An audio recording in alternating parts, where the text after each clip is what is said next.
ও metro rail আবার start হয়ে গেছে। ও ডোনেট করছে, আমিও ডোনেট করে দিলাম আসুন্নাতে।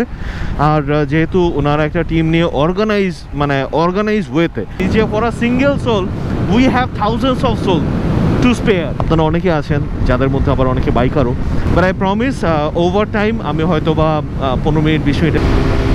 তো পরশু দিন স্কারলেটকে নিয়ে যাওয়া লাগবে হচ্ছে। সিনটা ভালো লাগতেছে, এক্সপ্রেসওয়েতে গাড়ি নামতেছে। আসসালামু সবাইকে, this is Abir with you and welcome to my blog. আর সিন যেটা হচ্ছে আজকে মঙ্গলবার, আর মঙ্গলবার মানে হচ্ছে আমার moto blogging day. So let's not talk much here and start the ride. গত বেশ কয়েকদিন ধরে টানা বৃষ্টির কারণে বেসিক্যালি বেরোতে পারিনি। আর লাস্ট উইকে আমি যেটা বলেছিলাম যে মঙ্গল থেকে বৃহস্পতিবার আমি অ্যাটলিস্ট ট্রাই করবো যে টানা মোটো ব্লগ দেওয়ার জন্য, কিন্তু I failed. And failed for what? Actually failed না, দেওয়ার ইচ্ছা ছিল কিন্তু মানসিকভাবে মানে সাপোর্ট করতেছিল না। যে দেশের এই অবস্থা, মানুষ বন্যায়, মানে লিটারেলি এমন একটা সময় আসছিল যখন কিনা চোখে পানি চলে আসছে। অ্যান্ড এটা কি ইউনুস স্যারের গাড়ি বেরোলো বাই এনি চান্স? প্রবাবলি। আর অদ্ভুত ব্যাপারটা যে প্রধানমন্ত্রী কার্যালয় থেকে গাড়ি বের হয়েছে অ্যান্ড কোনো সিগন্যাল দেয় নাই। It's nice, Bangladesh is changing. যেদিন প্রথম বন্যার কাহিনী শুনলাম, মানে বন্যার কাহিনীগুলো অ্যাকচুয়ালি দেখলাম, নট শুনলাম, ওই দিন থেকে I was so much upset. মানে এমনও হয়েছে যে চোখ দিয়ে পানি চলে আসছে। এমন এমন কাহিনীগুলো দেখছি যখন দেখছি যে সমস্ত মানে ইন্ডিয়ান সাইডের সমস্ত বাঁধের গেটগুলো খুলে দিছে। মানে মানুষ ন্যূনতম সময়টুকু পায় নাই যে তারা প্রিপেয়ার করবে নিজেকে বা একটু সেফ সাইডে যাবে, ওই সময়টুকু বাংলাদেশের মানুষ পায় নাই। তো পরের দিন নিশা বলল যে মানে বেসিক্যালি যেদিন হচ্ছে আমি মেট্রো রেল আবার স্টার্ট হয়ে গেছে। সো যারা বলছিল যে 1 বছর লাগবে, লোল টু ইউ গাইস। এই কি, আমি তো সোজা যেতে চেয়েছিলাম, আমি ঘুরে চলে যাই, তাহলে এদিকে যাবোই না আমি। আই ওয়াজ থিঙ্কিং যে সংসদ ভবনের ওই সাইড দিয়ে, যে উদ্যানের ওই সাইড দিয়ে একটু ঘুরে আসবো, বাট যেহেতু ভিড় আছে সো আমি আর ওদিকে যাচ্ছি না। দেখি উত্তরার দিকে যাই বা 300 ফিটের, 300 ফিটের দিকে যাই। 300 ফিটে যাওয়া হয় না। সো আজকে দিনটা সুন্দর আছে, রোদ আছে হালকা, সো 300 ফিটে মোটামুটি ভালো লাইট পাওয়া যাবে to talk with you guys. তো যেটা বলতেছিলাম যে যেদিন মাওয়ার ব্লগটা আপলোড করলাম, সো সেই দিনের পরের দিন থেকে আই গেস বন্যা শুরু হয় বাংলাদেশে। এমনভাবে পানিতে ভেসে গেছে ঘরবাড়ি, এমনভাবে মানুষ আর্তনাদ করতেছিল। এক সাইডে বন্যার পানি, অন্য সাইডে বৃষ্টি। আমার কাছে মনে হইতেছিল যে আমি এখানে কি করতেছি, আমার ঢাকায় থাকা উচিত না, আমার যাওয়া উচিত, আমার I should do something for them.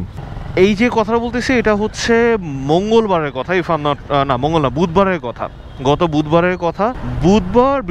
বৃহস্পতিবার আসার পরে নিশা ওয়াজ সেইং যে বন্যার্তদের জন্য বিকাশে ডোনেট করা যেতেছে।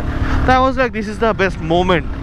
কারণ আমি যেতে পারতেছি না, হয়তো বা আমার কিছু অব্লিগেশনস আছে। অ্যান্ড আমার লিটারেলি আমার কাছে মনে হতেছিল আমি যাই, মানে আর কিছু না হোক, মানুষ হয়তো বা আমারে হয় না যে বিপদে পাশে দাঁড়ানো দেখলেও মানে একটু মনে সাহস পাওয়া যায়। তো আমার কাছে মনে হইতেছিল যে ওই রকম হইলেও এখন বাংলাদেশের মানুষের পাশে দাঁড়ানো উচিত। তো নিশা বলার সাথে সাথেই আমি মোটামুটি ও ডোনেট করছে, আমিও ডোনেট করে দিলাম আসুন্নাতে। তো দেখলাম যে ওনারা খুব ভালো কাজ করতেছে। সো আমার কাছে একটু হলেও মনে সান্ত্বনা পাইলাম যে না ঠিক আছে, at least I did something for them. আর যেহেতু ওনারা একটা টিম নিয়ে অর্গানাইজ ওয়েতে, মানে হয় কি এরকম ক্রাইসিস মোমেন্টে অর্গানাইজ থাকাটা is a very crucial thing. কিন্তু স্টিল যাওয়ার একটা প্রবল ইচ্ছা ছিল যে যাব, এদের পাশে দাঁড়ানো উচিত। এখন পাশে যে দাঁড়াবো, যে আবারও মাথার মধ্যে ঘুরে ফিরে একটাই আসতেছে, আমি একা কীভাবে। তো লাকিলি আইদার শুক্রবার অথবা শনিবার Jilani had called me and বললো যে ওরা চাঁদপুরের থেকে নোয়াখালীর উদ্দেশ্যে রওনা হইতেছে।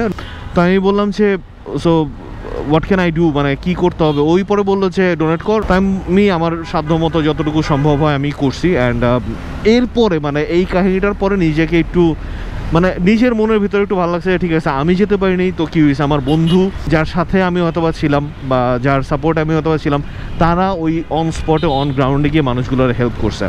তো পরে আমি আবার জিলানিরে বললাম যে ত্রাণ দেওয়া হয়েছে খুব ভালো, but as Jilani is a doctor, so please if possible কিছু ডক্টরকে নিয়ে একসাথে যদি করে পসিবল হয় যে একটা হেলথ ক্যাম্প। কারণ বন্যার পরপরই কিন্তু বেশ কিছু রোগ খুব বাজেভাবে স্প্রেড আউট হয়, লাইক ডায়রিয়া, চর্মরোগ। তো যদি পসিবল হয় একটা হেলথ ক্যাম্প যদি করা যায়, করানোর একটা ব্যবস্থা করি। সো বললো যে হ্যাঁ আমার মাথায় আছে। তো then I was like okay fine, now I am in track. মানে আই এম ইন ট্র্যাক বলতে হচ্ছে এই জন্য বললাম যে হয় না যে মানসিক একটা যন্ত্রণার মাঝখানে ছিলাম, যে আমি আমার দেশের জন্য কি কিছুই করতে পারতেছি না বা কিছুই করব না। বাট যখন আমার ফ্রেন্ড নিজে গেল ওইখানে অ্যান্ড আমি ওর সাপোর্টে ছিলাম, তখন আমার কাছে একটু শান্তি লাগছে। বাট এই সমস্ত কাহিনীর মাঝখানে আরেকটা কাহিনী হয়েছে, দ্য রিজন মানে যেখান থেকে অ্যাকচুয়ালি কথাটা শুরু হয়েছে, যে কেন আমি লাস্ট উইকে একটাই ব্লগ দিছি, এরপরে কেন ব্লগ আসে নাই।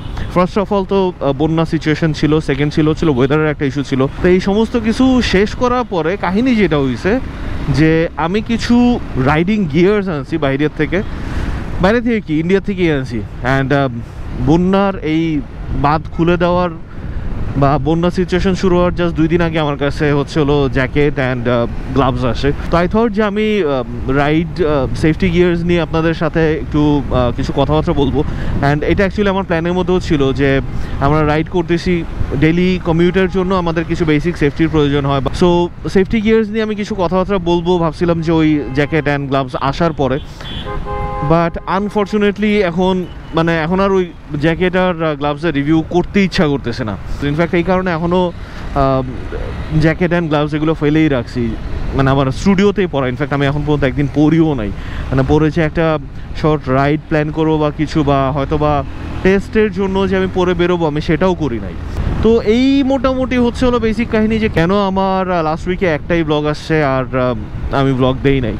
সো হ্যাঁ, মেন্টালি মানসিকভাবে একটু খারাপ ছিলাম, কিন্তু হ্যাঁ নিজের কথা তো বলছি। এখন দ্য মোমেন্ট অফ প্রাউড, মানে ওয়েন আই ফেল্ট লাইক, মানে ওই বলেন যে সুখের কান্না বা আনন্দে চোখ দিয়ে হলো পানি চলে আসা, that happen when I saw মানুষ, মানে আমি কি করতে পারছি দেশের জন্য, that's not the fact. Fact হচ্ছে আমরা মানুষ নিজেরা নিজেদের পাশে এমনভাবে দাঁড়াইছি, বাচ্চা ছেলে মেয়ে মানে যারা স্কুলে যায় তারা টিফিনের টাকা দিয়ে দিচ্ছে। একজন আঙ্কেল, তাকে দেখলাম যে সে তার মায়ের জমানো, তার মা মারা গেছে মনে হয় 4-5 বছর হয়ে গেছে, তার মায়ের জমানো একটা ব্যাংক ছিল। হয় না যে আমরা অনেকেই আছে এরকম অনেক মেমোরি, যে কিছু মানুষ হয়তো বা চলে যায়, তাদের কিছু মেমোরি আমরা যত্ন করে রেখে দেই, আর মায়ের ব্যাপার ইজ আ ডিফারেন্ট। তো সেই লোকটা মায়ের সেই ব্যাংকটা, মানে সে এক ট্রাক ত্রাণ নিয়ে আসছে, কিন্তু আমি পুরো ভিডিওটা দেখছি, মানে সে এক ট্রাক ত্রাণ নিয়ে আসছে। অ্যান্ড তারপরও সে মানে বলা, এখনও আমার মানে তার ওই কথাটা বলতে গিয়ে আই এম ফিলিং ইমোশনাল, যে সে বলতেছিল যে এটার ভিতরে কি আছে আমি জানি না, but this is my last memory of my mother. স্টুডেন্টরা, বাই দ্য ওয়ে উঠে গেলাম 300 ফিটের রোডে। তো যেটা বলতেছিলাম যে স্টুডেন্টরা ওই আঙ্কেলকে দিয়েই ওই ব্যাংকটা ভাঙাইছে, অ্যান্ড ভাঙানোর পরে হাজারে টাকা। অ্যান্ড শুধু তাই না, মানে হিজড়াদের একটা কমিউনিটি দেখলাম যে গিয়েছে, তারা বলতেছে যে আমরা এতটুকু দিয়ে হেল্প করতে পারতেছি, বাট এটা দিয়ে আমরা পাশে থাকতে চাই। মানে আমার কাছে না তখন মনে হয়েছে যে this is the Bangladesh we all wanted. মানে একজনের কষ্ট হয়েছে দেখে 1000 জন আমরা সামনে চলে আসছি, 1000 জন আমরা লড়ার জন্য, বা তাদের মানে এমনও স্টোরি গেছে যে একটা বাচ্চা, সে তার টিফিনের টাকা দিয়ে গেছে, এরপরেও সে নাকি রাতে ঘুমাইতে পারতেছে না, বিকজ বন্যা পীড়িতদের জন্য তার খারাপ লাগতেছে। সে পরের দিন এসে আবারও কি যেন একটা ডোনেট করে গেছে। মানে এই কাহিনীগুলো শুনলে না, মানে নিজের কাছে মোটিভেটেড লাগে যে ভাই এই দেশটাই তো আমরা চাইছি, এই দেশটাই তো আমার। মানে this is the moment when we can say যে I am proud to be a Bangladeshi. এই আন্দোলনের পর, এই বন্যার কাহিনীর পরে পুরা দেশের মানুষ, মানে হয়তোবা কোনো মহল, আমার কাছে কেন যেন মনে হয় যে this flood is politically driven. I might be wrong. ভাই যারা এই কাজটা করছেন না, মানে যারা পলিটিক্স করে ফ্লাডটা করার চেষ্টা করছেন, ভাই এটা ব্যাকফায়ার করছে। আপনারা যদি মনে করেন যে বাংলাদেশের মানুষরা আপনি ধ্বংস করে দিচ্ছেন, ইউ আর টোটালি রং। বাংলাদেশের মানুষ বরঞ্চ আরও ইউনাইটেড হয়েছে বিকজ অফ দিস ফ্লাড। মানে you guys failed in every sector. মানে আপনারা মনে করছেন যে ফ্লাড করছে, ফ্লাডে এখন তো সবাই হইতেছে হাই হুতাশ করতে করতে মরেই যাবে। না ভাই, বাঙালি মরে নাই, বাংলাদেশি মরে নাই। বাংলাদেশি প্রত্যেকটা, মানে ফর আ সিঙ্গেল সোল, এটা আমরা বুঝে গেছি যে for a single soul we have thousands of soul. to spare. So I'm so happy to be Bangali. আমার আজকে গর্ব হয় যে আমি বাংলাদেশি। যাই হোক, ইমোশনাল হয়ে গেছিলাম, আর ইমোশনাল হওয়াটাও স্বাভাবিক। Yes, we can take U-turn from here. U-turn. Boom. এই হচ্ছে মোটামুটি সিন। আপনারা কমেন্টে একটু প্লিজ জানাবেন যে আমি জ্যাকেট আর গ্লাভসটা রিভিউ করবো কিনা। রিভিউ হয়তো বা যদি নাও করি, আমি হয়তো বা রাইড সেফটি নিয়ে একটা কন্টেন্ট করব সামনে, যেটা কিনা দরকার। কারণ আমরা রাইড করি, বাট রাইড সেফটিটা কখনো ওইভাবে মেজার আউট করি না, যেটা কিনা আমাদের করা উচিত। সো আমার কাছে মনে হলো যে as I am a content creator and আমি ফ্যান বলবো যে আমার সাপোর্টার্স, আমার ফ্যামিলি মেম্বার্স, আমার সাথে যারা কিনা হচ্ছিল এই যে রাইডসগুলো এগুলোকে এনজয় করেন, আপনারা অনেকে আছেন, যাদের মধ্যে আবার অনেকে বাইকারও। সো আপনাদেরও সেফটির একটা ব্যাপার আছে, অ্যান্ড সেই ব্যাপারগুলো I should talk about. And এই কারণেই বেসিক্যালি হয়তো আমি ওই কন্টেন্টটা করবো। অনেকে আমি দেখতেছি এইটা লিখতেছেন যে ভাই আপনার কন্টেন্ট 15-20 মিনিট করেন। ভাই আমি রিপ্লাইতে তোমাকে অ্যাকচুয়ালি ডিমোটিভেট করতে চাই নাই যে কেন আমি 15-20 মিনিটের এখন কন্টেন্ট করতেছি না, বিকজ আমার চ্যানেলটা খুব ছোট। সো আমি যদি অনেক বেশি লম্বা কন্টেন্ট করে ফেলি, হয়তো বা ভিউ ওইভাবে আসবে না। সো আপাতত হয়তো বা 10 থেকে 15 মিনিটের মধ্যেই কন্টেন্ট ডিউরেশন থাকবে। বাট আই প্রমিস যে একটু ও বাবা গো এখানে এরকম ভাঙা কেন, but I promise over time আমি হয়তো বা 15 মিনিট 20 মিনিটের কন্টেন্টও দিব তোমাদের সবার মন রাখার জন্য। আর আজকে সকালে ইনফ্যাক্ট সামন কমেন্টেড, আমি নামটা খেয়াল করতে পারতেছি না, আমি হয়তো বা দিয়ে দেওয়া ট্রাই করবো, যে রেগুলার ভিডিও আপলোড করেন, এরকম টাইপের একটা কমেন্ট ছিল। তো তাকেও বলতেছি যে ভাই আমি করতে চাই, বাট হয় কি যে it is not only entertainment, মানে the thing I am doing it's কী বলবো, আমি করার ট্রাই করি যে একটু ইনফোটেইনমেন্ট, কিছু ইনফরমেশন, কিছু এন্টারটেইনমেন্ট সব মিলিয়ে একটা মোটো ব্লগ আপনাদেরকে প্রেজেন্ট করার ট্রাই করি। ঠিক আছে, আমি ট্রাই করবো রেগুলার বেজেই দেওয়ার জন্য, যেটা in fact I had promise also যে অ্যাটলিস্ট মঙ্গলবার থেকে বৃহস্পতিবার পর্যন্ত রেগুলার দেওয়ার জন্য। তো আমি ট্রাই করবো, বাট যদি এর মাঝখানে ভুলচুক হয়ে যায়, please I am sorry in advance, আমাকে ক্ষমা করে দিয়েন।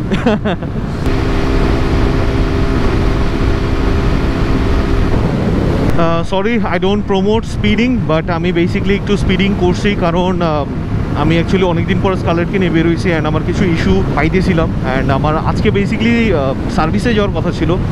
তো শিডিউল নিতে গিয়ে দেখলাম যে আজকে এবং কালকের কোনো শিডিউল নাই, সো পরশু দিন আছে। তো এই কারণে আমি একটু স্ট্রেচ করলাম যে এখন টপ কত আসতেছে অ্যান্ড গাড়ির কন্ডিশন কি। যেমন দুইটা জিনিস লাগতেছে, most probably that's because of my tyre pressure অনেক দিন ধরে বাইক পড়েছিল। সো বাইক পরে থাকলে কিন্তু টায়ার প্রেশারের একটা সিন হয়। সো টায়ার প্রেশারের কারণে বাইকে একটু ডিসব্যালেন্স লাগতেছিল, একটু ওয়েটলেস লাগতেছিল, মনে হচ্ছিল অনেক লাইট হয়ে গেছে, যেটা ইউজুয়ালি আমার লাগে না। আর সেকেন্ড যেটা মনে হইতেছিল যে একটু বাইক একটু থ্রটল খাচ্ছে মনে হচ্ছিল। আর হ্যাঁ, আমি পার্কিং লাইট দিয়ে রাখছি, কারণ ফুটেজ চেক করার সময় যেন আমি প্রপারলি দেখতে পারি যে আমার টপ কত ছিল, আমার বাইকের কী অবস্থা, কতটুকু চেক করছে, সব কিছু মিলে আর কি। So that was the main thing. তো আজকে সার্ভিসের ডেট পাই নাই, ডেট পাইছি হচ্ছে হলো পরশু দিন। সো পরশু দিন স্কারলেটকে নিয়ে যাওয়া লাগবে হচ্ছে সার্ভিসের জন্য, অ্যান্ড তখন ইঞ্জিন অয়েলটা পরে চেঞ্জ করবো, এখন একটু গরিব আছি। সো সার্ভিসটা করে আসবো। আর ইঞ্জিন অয়েল মনে হয় এখন পর্যন্ত রান হয়েছে আমার 600-700 কিলো হয়তো বা চালানো হয়েছে ইঞ্জিন অয়েলে। সো ইঞ্জিন অয়েলের কারণে আমি আরেকটা জিনিস টের পাচ্ছি, সেটা হচ্ছে হলো একটু ওভারহিট হচ্ছে, হুইচ ইজ নর্মাল, কারণ গত 2 মাসের মধ্যে 1 মাস তো বাইক পরেই ছিল, কারণ আন্দোলন চলছে, এরপরে এখন পর্যন্ত চেঞ্জ করা হয় নাই। সো এই সব কিছু মিলায় ইঞ্জিন অয়েল একটু ডিটোরেট করবে, এটাই স্বাভাবিক। যাওয়ার সময় এত কথা বলতে বলতে আপনাদের সাথে গেলাম, কিন্তু ব্যাক করার সময় মনে হয় টুস করে চলে আসছি। মাইলেজ রিলেটেড আরেকটা কী ব্যাপারে যেন ভাবছি যে আপনাদের সাথে কথাবার্তা বলবো, সো ওইটা কালকে বলবো। যদিও জানি না এখানে দাঁড়ানোটা কি মানে উচিত হবে কি না। সিনটা ভালো লাগতেছে, এক্সপ্রেসওয়ে থেকে গাড়ি নামতেছে, ট্রেন লাইন সোজা, সামনে রেডিসন, আর এই সাইডে সানসেট। এনজয়েবল মোমেন্ট, মানে এনজয় করার মতো মোমেন্ট। কিন্তু এই জায়গাটা বেশিক্ষণ দাঁড়ানোটা উচিত হবে না, কারণ it's a running way and I am blocking the road. So এটা আমার সেফটি অ্যান্ড রোড সেফটি দুটোর জন্যই উচিত না। তো আজকে অনেক কথাবার্তা বলে ফেলছি আপনাদের সাথে, আর এটা বলাটাই স্বাভাবিক, কারণ অনেক দিন ধরে আপনাদের সাথে কথাবার্তা হয় না। সো অনেকগুলো কথা জমেছিল। তো আমার আজকের এই বকবকানি আপনাদের কাছে কেমন লাগলো আপনারা প্লিজ কমেন্টে জানাতে পারেন, যদি মিনিংফুল লেগে থাকে সেটাও জানাতে পারেন। মিনিংলেস মনে হলো সেটাও বলতে পারেন। তো আজকের মতো আমি বিদায় নিচ্ছি, signing out. Do subscribe and enjoy the life, and don't forget one more thing, and that is I love you guys 3000. Boom.